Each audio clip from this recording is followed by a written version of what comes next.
Yang akhirnya pada pukul 9:03 pesawat pun mulai landing. Tapi di sini ada yang aneh dari landing pesawat ini, Lur. Yaitu pesawat melakukan pendaratan perut tanpa menggunakan roda, dan pesawat pun terus melaju sampai menabrak beton pembatas lalu boom. Pesawat pun meledak dan terbakar. Assalamualaikum warahmatullahi wabarakatuh. Hai Lur, balik lagi di channel aku Asmi Harel.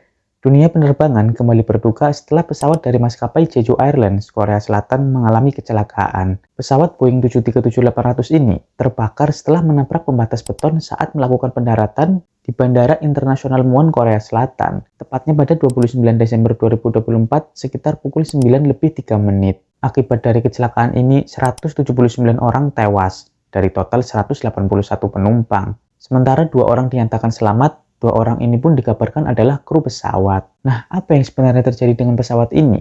Kenapa sampai menabrak pembatas padahal pesawat sudah mendarat di bandara? Tentunya hal ini masih dalam penyelidikan. Nah, di sini aku akan membahas kronologi serta dugaan dari insiden ini. Tanpa berlama-lama, langsung saja kita masuk ke ceritanya.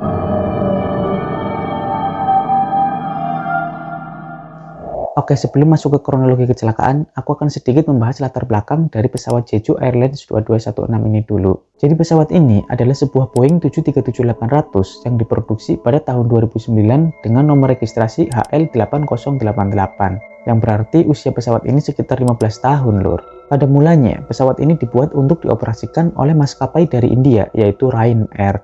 Kemudian baru dibeli oleh Jeju Air di bulan Februari tahun 2017. Pesawat ini pernah mengalami insiden sebelumnya, yaitu terjadi benturan bagian ekor di landasan pacu ketika lepas landas dari Bandara Gimpo, Seoul pada Februari 2021. Hal ini dikonfirmasi langsung oleh Korean Airports Corp. Tapi walaupun mengalami insiden, saat itu pilot tetap melanjutkan penerbangan yang tentunya sebenarnya ini sangat berbahaya. Oleh karenanya perusahaan didenda sebesar 108.000 pound sterling lebih. Meski pihak Jeju sendiri pernah mengklaim jika pesawatnya tidak memiliki riwayat kecelakaan, tapi anggota Kementerian Pertahanan Infrastruktur dan Transportasi Korea Selatan, Park Yong-gap, membenarkan hal tersebut. Dia menyatakan memang benar pernah terjadi pelanggaran peraturan keselamatan untuk terbang tanpa pemeriksaan terhadap kerusakan bagian pesawat. Untuk pilot sendiri saat kecelakaan terjadi bernama Han Mo. Ia diketahui berlatar belakang seorang mantan perwira Angkatan Udara Korea Selatan. Han juga punya jam terbang cukup banyak, yaitu 6.823 jam terbang, yang berarti dia pilot berpengalaman. Dia juga dikenal sangat berdedikasi terhadap keselamatan, sikapnya juga tidak kenal kompromi dalam situasi darurat. Sementara co-pilotnya sendiri memiliki 1.650 jam terbang. Jadi mereka ini bisa dibilang bukan pilot kaleng-kaleng, Lur. Oke, sekarang kita masuk ke kronologi kecelakaan pesawat.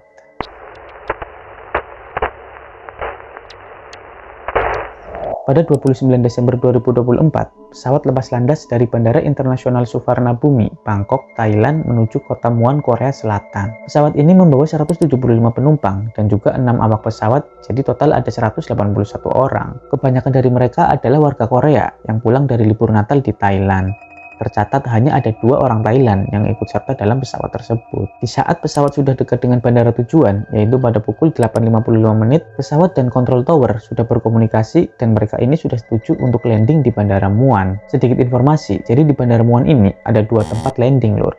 Ada angka 1 dan angka 19, yang mana angka 1 itu menuju ke arah selatan, sedangkan yang angka 19 menuju ke arah utara. Nah, pada awalnya, tower dan pesawat setuju untuk landing ke angka 1 atau ke arah selatan. Tapi 3 menit kemudian, pada pukul 8:57, tower menginformasikan kepada pesawat kalau ada pergerakan kawanan burung di sekitaran bandara. Hal ini cukup berbahaya, karena jika burung-burung tersebut masuk ke dalam mesin pesawat, dapat memicu kecelakaan. Pesawat pun sudah menerima informasi tersebut. Lalu kemudian 2 menit setelahnya, yaitu pukul 8:59, pesawat mengalami bird strike, yang artinya ada burung yang masuk ke dalam mesin pesawat. Pilot pun segera mengirim sinyal emergensi kepada tower, Mayday, Mayday, yang artinya tanda minta tolong atau seperti tanda SOS. Selain itu, pesawat juga meminta izin kepada tower untuk merubah rencana landing. Yang tadinya landing ke angka 1, tapi ini mau pindah landing ke angka 19 yang menuju ke arah utara. Dan kontrol tower menyetujuinya.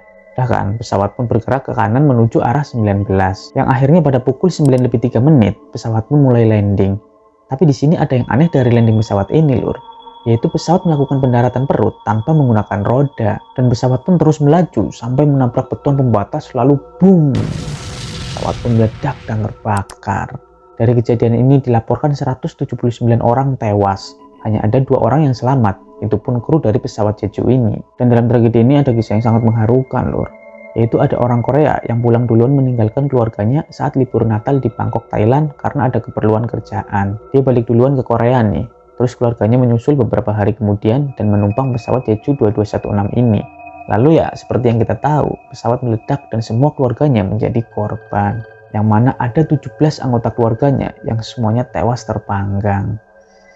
Hanya dia saja yang selamat karena pulang duluan. Mungkin kalau dia pulang bareng bersama mereka, mungkin nasibnya pun sama dengan keluarganya ini. Dan tentunya ini menjadi kesedihan yang sangat mendalam bagi orang ini. Secara ya 17 keluarganya menjadi korban. Bayangkan, 17 anggota keluarga sekaligus loh. Gak bisa bayangin rasanya ya Allah.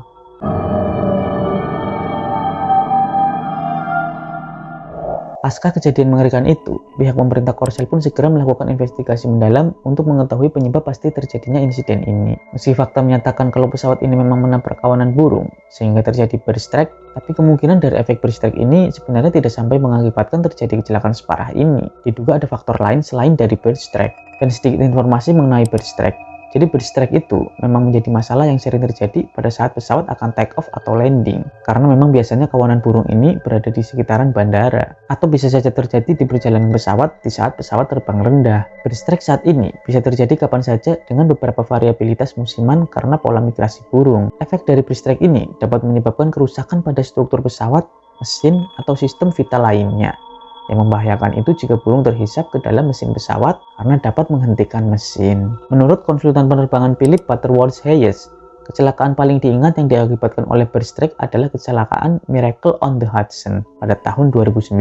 Saat itu pesawat Airbus A320 milik US Airways terpaksa pesawat mendarat darurat di Sungai Hudson, New York setelah menabrak burung yang mengakibatkan kedua mesin pesawat mati. Namun untungnya saat itu semua penumpang selamat. Menurut Butterworth-Hayes, jika bird strike benar-benar terjadi pada pesawat Jeju Air, maka insiden itu memang benar-benar mengenai titik vital pesawat. Tapi ia menyatakan kalau butuh rangkaian peristiwa yang katastrofik untuk mengungkap kejadian separah itu. Dia juga menyatakan kalau insiden Jeju Air ini merupakan insiden paling serius yang pernah dia lihat dalam beberapa tahun terakhir. Dalam kasus Jeju Air ini, memang kemungkinan dua mesin pesawat itu mati akibat bird strike sehingga pesawat hilang kendali. Lalu sistem untuk mengeluarkan roda pesawat guna mendarat juga tidak berfungsi. Roda pesawat pun tidak bisa dikeluarkan. Memang ada cara manual untuk mengeluarkan gear landing ini, tapi itu pun perlu waktu sekitar 2 menitan. Sedangkan kondisi mesin pesawat yang sudah error, yang akhirnya pilot mengambil langkah untuk segera mendaratkan pesawat dengan perut pesawat atau tanpa roda. Nah, di sini sebenarnya sudah bisa dikatakan pilihan yang paling aman. Pilot kemungkinan berharap yang penting bisa landing di landasan landing dulu. Kalau sudah, meski pesawat tetap melaju, pesawat bakal berhenti di daratan space dari landasan landing. Dan pesawat pun bisa selamat. Itu kemungkinan maksud sang pilot. Sikap ini memang menunjukkan pengalaman pilot yang dengan cepat mengambil tindakan. Aksinya ini dianggap sudah tepat dalam keadaan darurat. Namun sayangnya laju pesawat saat sudah di daratan salah diprediksi oleh pilot. Sebenarnya bukan karena salah prediksi pilotnya juga sih. Lebih tepatnya karena bandaranya sendiri, yang mana menaruh beton yang ditanam di tanah di bawah localizer. Sedangkan pilot kemungkinan nggak tahu kalau ada beton di bawah localizer ini. Pikir pilot kalaupun pesawat menabrak localizer, itu nggak masalah karena palingan localizer hancur terbawa oleh pesawat. Tapi ternyata sayangnya ada beton di situ. Padahal menurut informasi yang aku dapatkan, seluruh bandara di dunia ini nggak ada yang menaruh beton di bawah localizer, kecuali di Korea saja, yang memang ada beberapa bandara yang menerapkan beton di situ. Dan belajar dari kejadian ini, bandara-bandara ini pun akhirnya membongkar beton-beton itu. Nah, ada kejadian yang sangat mengharukan juga lur. Di dalam rekaman video, terlihat pilot masih berusaha menarik tuas pengemudi saat pesawat melaju di daratan. Tentunya dia berusaha untuk memperlambat laju pesawat, tapi ternyata usahanya ini tidak dapat menyelamatkannya. Pesawat tetap melaju menabrak beton pembatas dan meledak. Pada Sabtu 4 Januari lalu, pemerintah Korsel menyatakan kalau transkrip rekaman suara kokpit atau CVR hampir selesai. Rekaman itulah yang disinyalir menyimpan petunjuk pada saat-saat terakhir pesawat Jeju Air 2216, sehingga kejadian pasti yang dialami dalam tragedi ini bisa diungkap. Rencana rekaman tersebut akan dikirim ke Amerika Serikat setelah selesai untuk diidentifikasi. Jadi ya kita tunggu saja dari hasil identifikasi CVR ini. Ya mungkin butuh waktu berbulan-bulan guna menyelesaikannya.